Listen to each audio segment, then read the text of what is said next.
But you know, if you talk all the time, you'll never hear what anybody else has to say.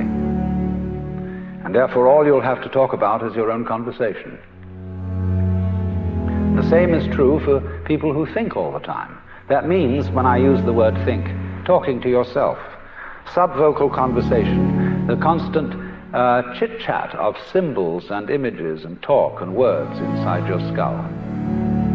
Now, if you do that all the time, you'll find that you've nothing to think about except thinking.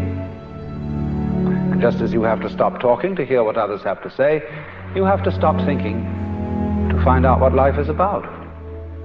And the moment you stop thinking, you become into immediate contact with what Korzybski called, so delightfully, the unspeakable world.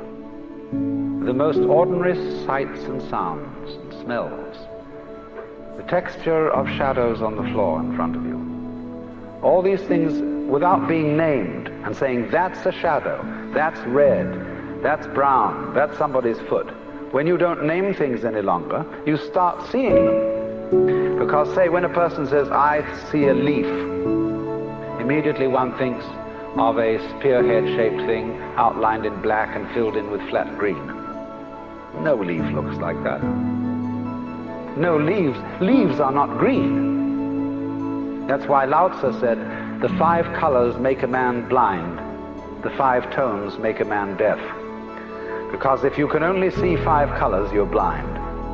And if you can only hear 5 tones in music, you're deaf. You see, if you force sound into 5 tones, you force color into 5 colors, you're blind and deaf. The world of color is infinite, as is the world of sound. And it is only through stopping, fixing conceptions on the world of color and sound that you really begin to hear it and see it. So,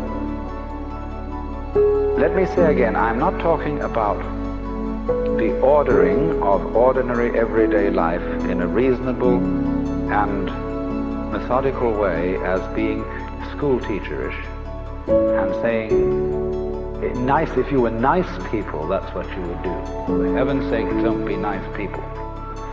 But the thing is that unless you do have that basic framework of a certain kind of order and a certain kind of discipline, the force of liberation will blow the world to pieces. It's too strong a current for the wire.